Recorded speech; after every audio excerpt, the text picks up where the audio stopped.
Assimilation. That's right. You heard right. We are going to be peeling back the layers on this topic with best-selling author Julissa Arce.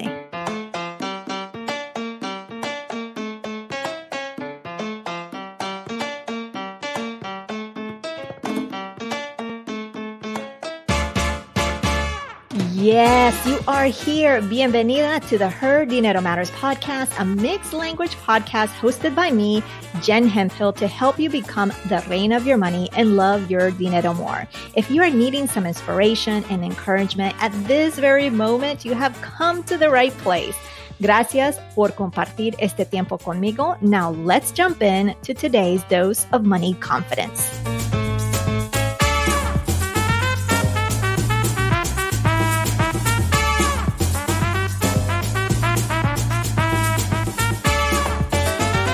Hola, hola. How is it going? I am so pumped about this interview. This is Jen Hemphill, your host, by the way. And today is a different type of show as we will be peeling back the layers of assimilation, and you will see how it is tied into money with a remarkable Latina. Our special guest, Julissa Arce, has done a ton of research. And when I'm talking about a ton of research, she has been thorough.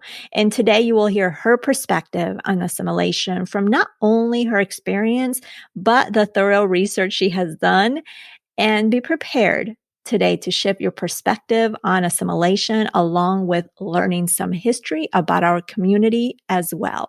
Let me tell you a little bit about Julissa Arce. She is a writer, activist, and social change maker. She is the nationally best-selling author of My Underground American Dream and Someone Like Me. Her writing has appeared in the New York Times, Time Magazine, CNN, CNBC, Vogue, and you name it, other outlets.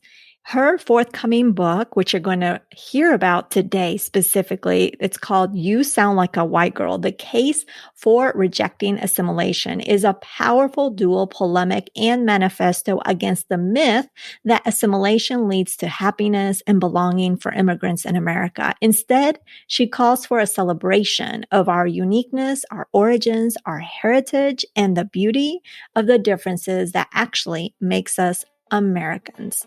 Lista? Let's go meet Julissa.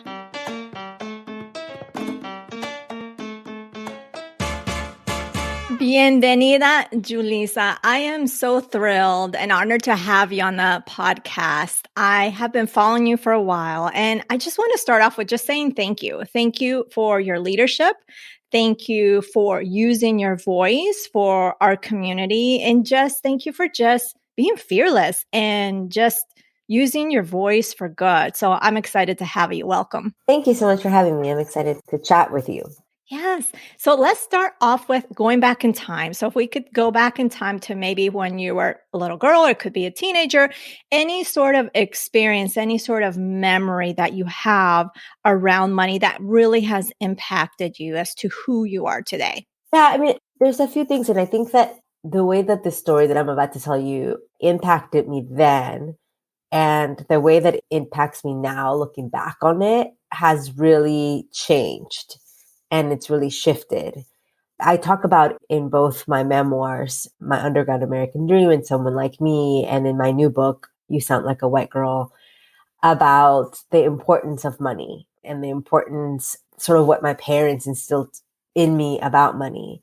And there was this one time, my parents and I used to sell funnel cakes. That's what we did for a living for a while.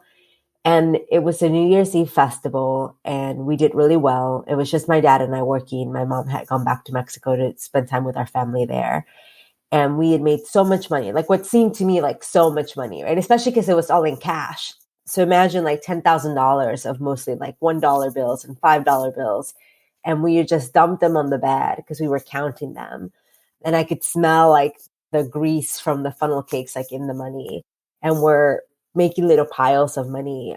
And when we finished counting them, it was $10,000, which was like a fortune to me then. And, you know, my dad jumped in the bed, very uncharacteristic of him because he was like a serious guy. But he jumped on the bed, grabbed the money, and started throwing it in the air and saying, "Somos ricos, somos ricos." So then, like, I got on the bed with my dad and started jumping on the bed and threw this money up. And it's like one of the happiest memories with my dad, because he was just genuinely so happy that we had this money. And, seeing my parents struggle with money, I knew what it meant to him, right? I knew that having this money meant we could pay our rent, and we could pay our bills, and we could pay whatever debt they had accumulated to buy us, like furniture or whatever. And in that moment, I think unconsciously in my mind, this idea started to formulate that I must have a lot of money, right? That I must grow up and have a lot of money, because money brings you this kind of happiness and this kind of joy. And look at my dad, who's like this serious, grumpy person sometimes. And yet here he is, like, so happy, and money did that, right? Mm. And I did, if for people who have read my book or are not familiar with my books, the story is that I went from some of the headlines of news articles, kind of cheesy, but it was like from selling funnel cakes to selling derivatives on Wall Street. And then I eventually became a vice president at Goldman Sachs and had a very successful career on Wall Street. And with that came a lot of money and a lot of prestige and things that I thought I really wanted, and things that I thought would really make me happy. And looking back on it, and as I talk about in my new book, I call it the lie of success. The lie that money will give you all of these things, and that it will, in the case of the book that I write, I'm talking about assimilation and how we should reject assimilation. And I think one of the things that is enveloped in assimilation is this idea that you've got to make yourself like a contributing member of society, right? And like make money. And like as soon as you have a big bank account, you'll like belong in this country. And what I found is that that's a lie. Now, that's not to say that money isn't important, because as I always like to say, money doesn't make you happy, but it certainly helps. Exactly. Yep. Wow. I love that story. Now, if you could, let's fast forward now. So you've had this experience of working with your parents, selling funnel cakes, making about $10,000, seeing your dad happy, and you all both celebrating the success of the funnel cakes, and you associating that to money brings happiness, which later on you realize that it wasn't necessarily that. Now, you also mentioned your time on Wall Street. So what led you, or your interest in money or Wall Street? So tell us how you got there and why did you take that route? Yeah. And as I said, I think a lot of this has changed for me. Like I've had a lot of realizations over the years that give me a lot of perspective on the journey that I've traveled. I went to go work on Wall Street because in college, I saw a poster that said you could make $10,000 working on Wall Street for the summer as an intern. And I was like, oh my God, $10,000. Last time I'd seen $10,000 was like that funnel cake night. And I was like, Wall Street, what is Wall Street? And this is before Google was like a really big thing. So it was like, okay, let me go ask some people, what is Wall Street and how can I get a job there? And really it was like this idea of wanting to have a lot of money, because I was also undocumented at the time. And I thought that if I could just have enough money, that it wouldn't matter that I was undocumented, or that if I had enough money, I could somehow fix my immigration status, which of course is not the case, because there isn't a pathway to citizenship for millions of undocumented people, myself included at that time. I am a citizen now, but it's a long journey. It's like another story. But that really was it. I was like, oh my God, Wall Street, I need to go work there. I need to go make a lot of money. And I had been admitted to the business school at the University of Texas at Austin, which was one of the top 5 business schools at the time and still is. And I was a marketing major at the time. And then I switched my major to finance. And I was a sophomore when I saw this poster. And I applied and I didn't get the internship.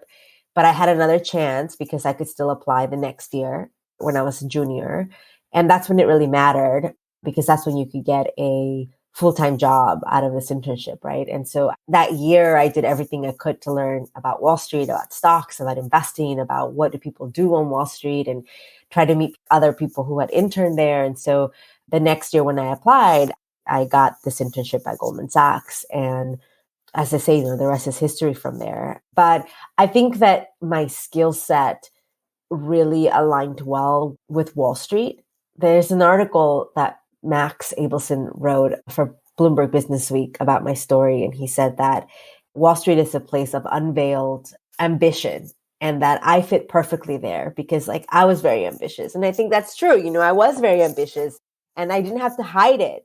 When you're at Wall Street, you don't have to hide being ambitious. That is expected. That is the culture.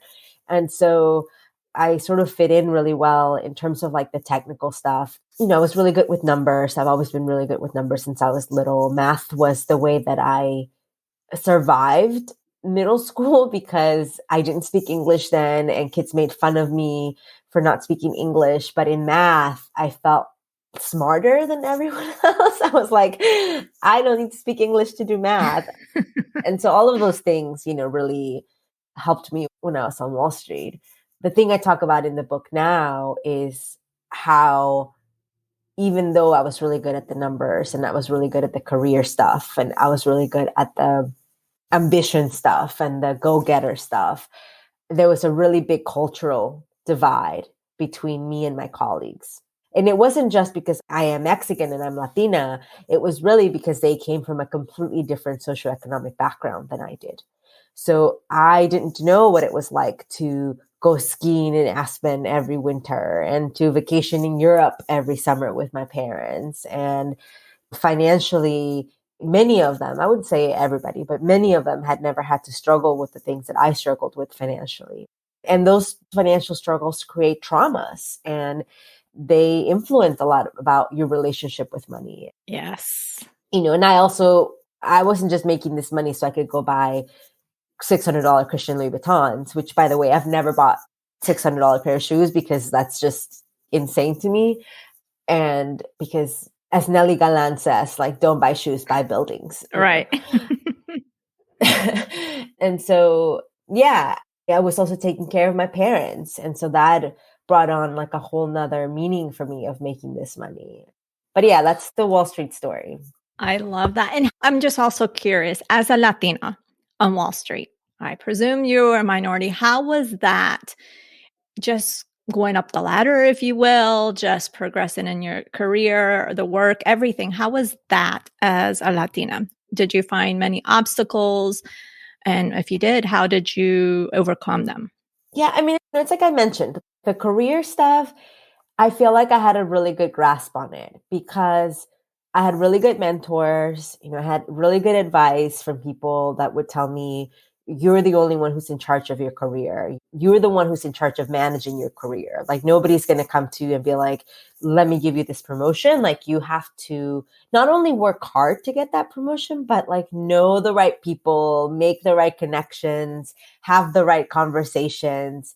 And, and I've never been a shy person. I think that the thing for me that was a struggle, it was two things. One, I was undocumented for some of the time that I worked on Wall Street.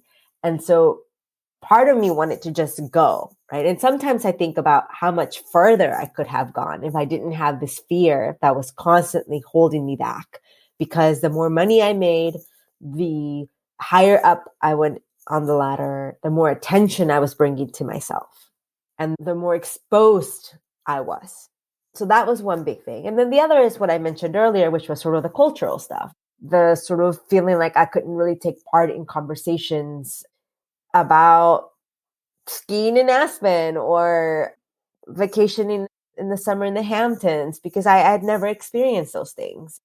I was still sometimes trying to figure out what fork and spoon to use at a fancy dinner. And so those types of things is what really made it difficult. But I was very fortunate. By the time I was, I think, 27, I was a vice president at one of the most important financial institutions in the world. And, I think that I was fortunate again that I had the right mentors. I had the right job at the beginning where, my boss and I had sort of started a new team, a new division, and I was able to have a lot of responsibility early on because there were only two of us. And if we were going to grow this business, he had to really trust me and give me probably more responsibility than was smart to give. a 22-year-old straight out of college girl. But, I was up for it. And I was willing to put in all the work that I needed to put in order to get up the learning curve, because it was a very steep learning curve. You are incredible, and amen to good mentors too, because they're needed. Yes, absolutely. Another thing that I just wanted to talk briefly about, which I think is incredible that you've created or co-created, is the Send Educational Fund that provides scholarships to immigrant students. I suppose a part of what led you to create this is your own journey. Was there anything else that led to this, or how did the pieces fall together? Yeah, it's exactly what you said. It's my personal experience of going to college when I was undocumented and still not being able to access any kind of financial aid and still today, by the way, undocumented students, even those with DACA, cannot access federal financial aid. The majority of states don't provide any kind of state financial aid and don't even provide in-state tuition for state colleges and universities. And so the need is so big for undocumented students. And I wanted to start a scholarship. Even when I was in college, I was like, one day I'm going to start this scholarship. And many, many years later, a group of us came together, and shout out to my co-founders, because I couldn't have done it without them, to start the scholarship fund. And we're celebrating 10 years this year. Congratulations. Thank you. Yeah, we've awarded $600,000 in college scholarships to mostly undocumented students and all immigrant students. And, I hope to be able to keep it going and to keep providing these opportunities for students who very much deserve it and who don't always get the opportunities that the rest of us do. And, one thing that we made a very conscious decision of in our scholarship, and this really does relate to a lot of what I talk about in You Sound Like a White Girl in my new book, is that this idea that you have to be this perfect immigrant in order to be deserving, that you have to be top student, straight A student, and be this perfect little immigrant in order to be deserving of these opportunities. And in some ways, it's sort of I think my own story sometimes is used in that way. Look at her, she was a perfect student. She went to Wall Street. She writes books now. And that's why she's deserving. And I want to really dispel that notion, because that idea to me is false. We deserve those opportunities because we do, because we're human, because, we should have access to those opportunities. So in the scholarship, we have this category when we select students that's called distance traveled.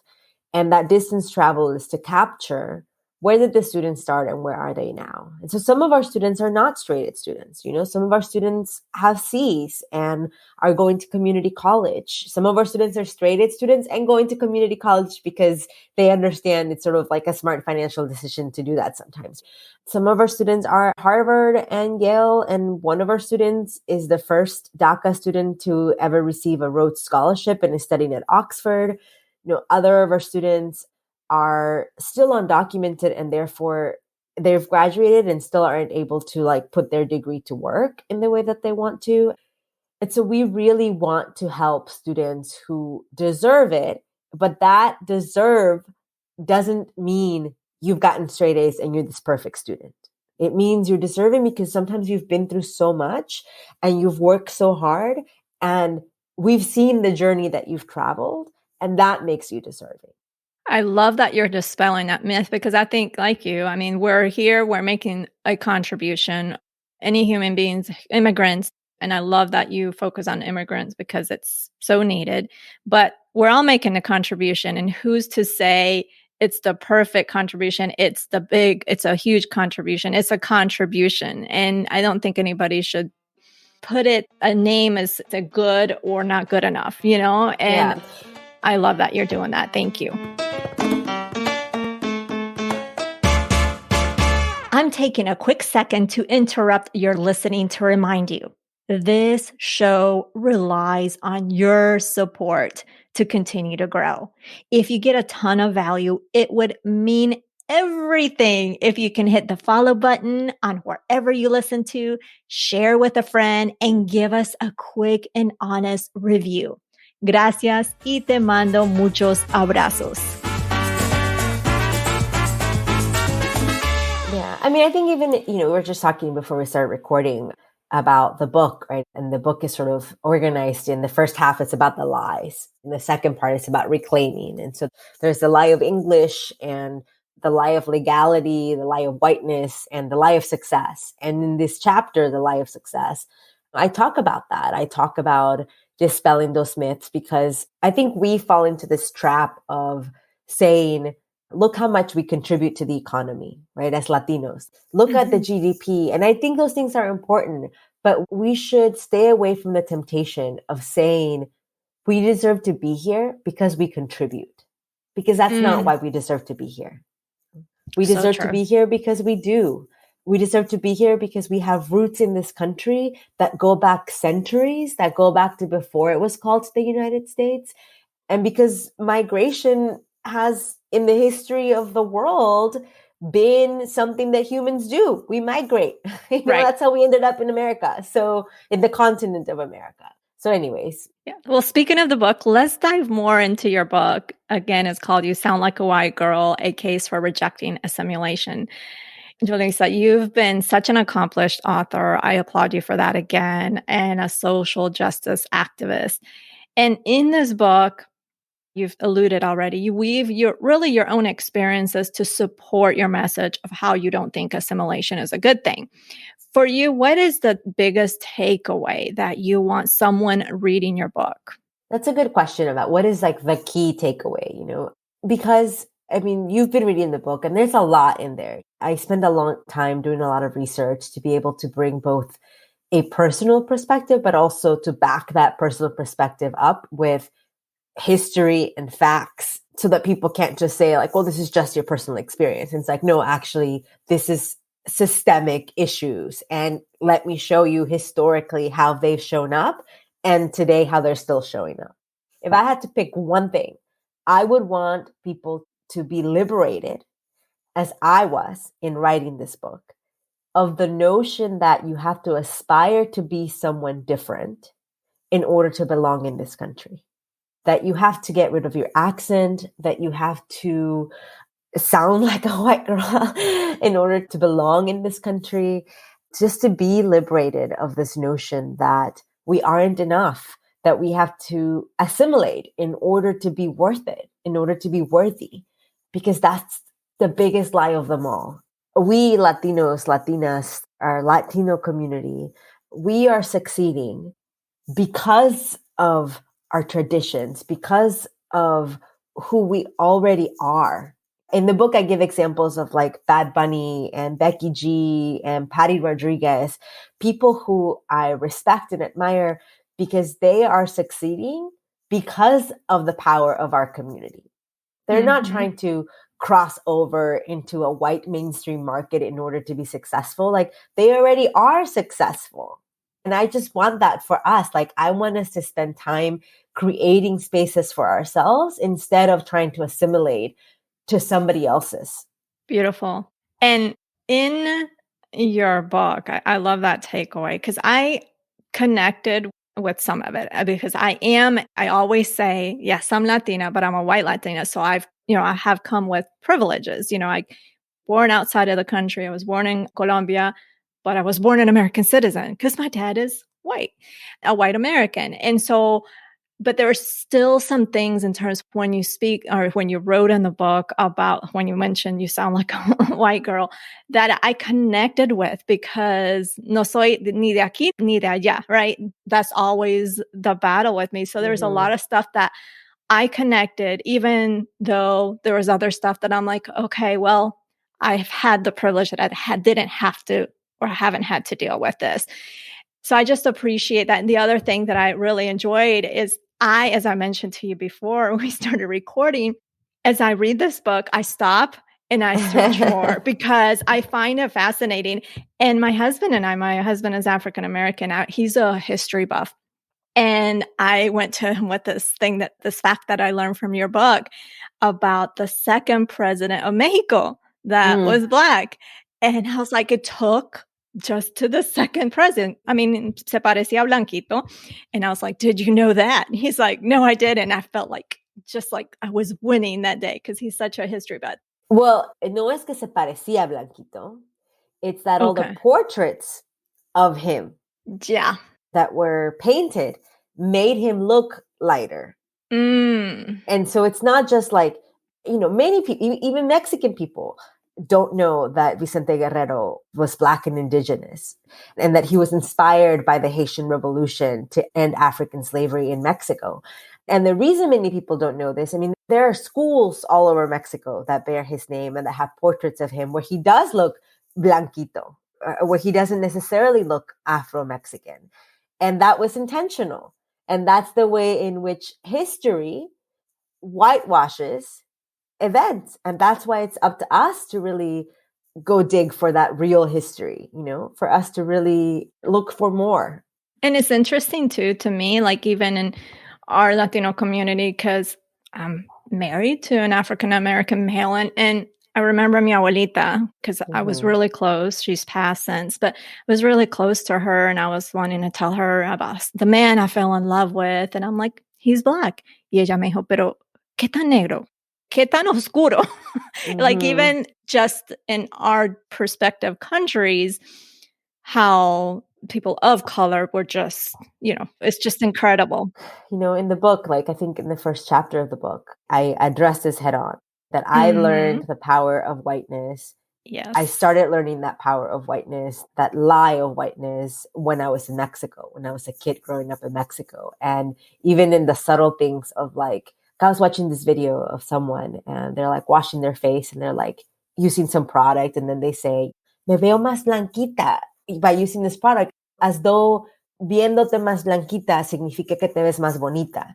No? And it's like all those things that are internalized racism that exist in our communities. And like in Latino communities, there is a lot of racist people and racist ideas that we have to understand how harmful they are. And all of this is like the remnants of colonization and the remnants of the caste system, that literally people could have better lives the lighter skin they were, and they could move up the socioeconomic rank the lighter skin they were. So we have to understand the roots of these ideas, where they come from, so we can truly unroot them and create like new ideas and new systems, because it really is only harming us. The majority of us are not white and are not light skinned. So we're basically just like shitting on ourselves. I don't know if I'm allowed to curse on your podcast. You're fine. You're good. So we've got to stop it. Every time I hear something like that, I'm just like, we have so much work to do. Like, my book comes out March 22nd. Like, here, let me give you a copy. Definitely. And I love how basically in the book you start, as you've already mentioned, about the lies of whiteness, the lies of English, and the lies of success. You've mentioned, because I know I could go on and on about asking about this book, but what would you say out of the 3 lies, or something that you have not mentioned that you want people to really, really hone in on, whether it's in the lie of whiteness, because you've talked about that, you've talked about the lie of success. Have we talked about the lie of English besides just referencing it? But just, it doesn't matter in which of those 3 lies that you want people to really pay attention to when reading the book. Yeah, I mean, that's, I don't have one thing, because they're all important. Absolutely. Which is why I gave them each their own chapter. I think the one that you didn't mention, there was the lie of legality. Okay. Which is a chapter that really talks about this lie that immigrants can come to the United States the right way. Because so many times I hear people say, oh, well, my grandparents came here legally, or, my great-grandparents came here legally. And if we came here legally, then why can't you? And I go really deep into it in the book as to why that's a big lie. But suffice it to say, there isn't a quote unquote right way to come to the United States. Yeah, that makes sense. And then there is the last part of the book too, because I skip to the back, because I always read the beginning, skip to the back, and then make my way through. So there is a powerful passage at the end of the book that I'm not going to read because it's really, really powerful. And I'd rather you as a listener read this. And I'm telling you, when I say it's powerful, I literally put the book down for a moment, just kind of breathed in and breathed out and read it again.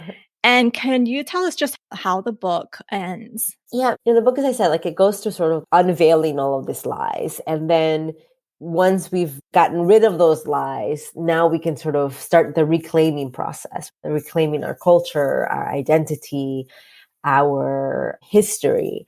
And really, I think the book is an optimistic book, a book that really calls for change. And I believe that that change can happen. And I believe that we can actually make the words of the Constitution true. And I want the Constitution to live up to itself, if that makes sense, because I think, listen, when the Constitution was written, it was written by white men for white men. It excluded enslaved Africans. It excluded indigenous people. It excluded women. It excluded so many people. So like the Constitution is not this like holy text. It's not like, if you believe in the Bible, like it's not like the Bible, where it's like nothing was wrong. There's a lot of things that were wrong, but there was a lot of things that were beautiful and words that were beautiful, but they were just words. They're not living up to themselves. And I think that we have an opportunity to make sure that they do. Absolutely. Wow. One last question, Julissa. This has been so amazing. You can tell, Julissa, that you've done a lot of homework and you've done a lot of research. Your book is really well written.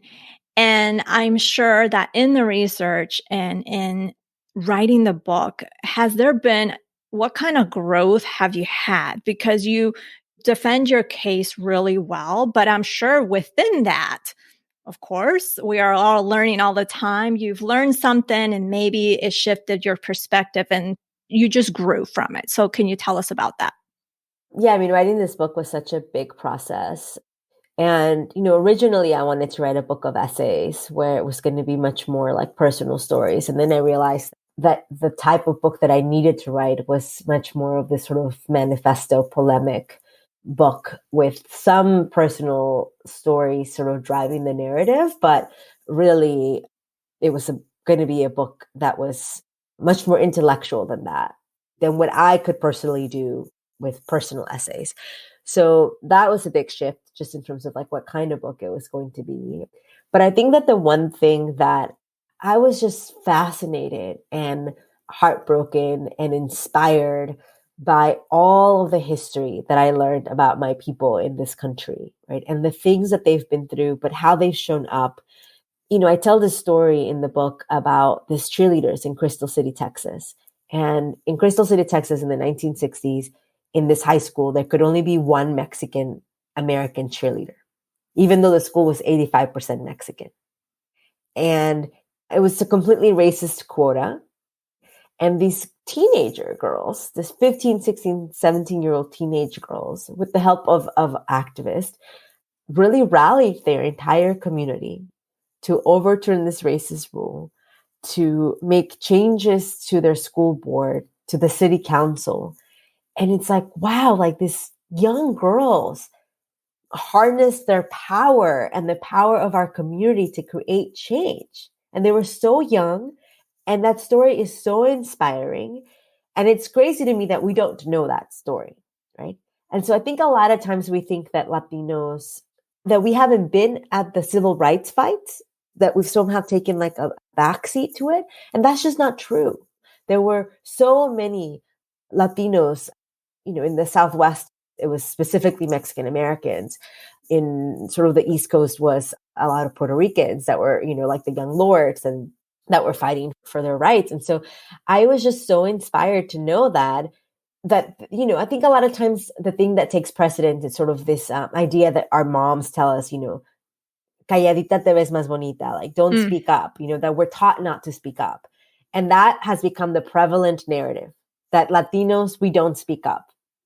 That's not true, because always we have spoken up. Always we have fought for our community. Always we have led these fights for justice for our community. And I want us to know more of those stories, because I want us to know what an amazing, powerful lineage of warriors and fighters we come from. Yes, absolutely true. And like I said, I've learned so much. And because I've learned so much, and I told you I would stop and Google some more because I was just naturally curious because, of course, if you want to read more, go to the back of the book yes. and the bibliography. And I hope everybody gets to read all of the books that I read in the research for the book. But if you don't have time to read all those like dozens of books, a good place to start is You Sound Like a White Girl. Absolutely. Thank you, Julissa. This has been such an incredible conversation. I really want to thank you for your leadership, for using your voice for us, for educating us, for writing this incredible book. Like I said, I've thoroughly have enjoyed reading it. Your book is out now. So in the link in the show notes, please go grab it right now. You are not only going to be educating yourself and really be inspired, but you're supporting a fellow Latina. So go get that book. And thank you so much, Julissa, for being here. Thank you so much. This was great. Wow.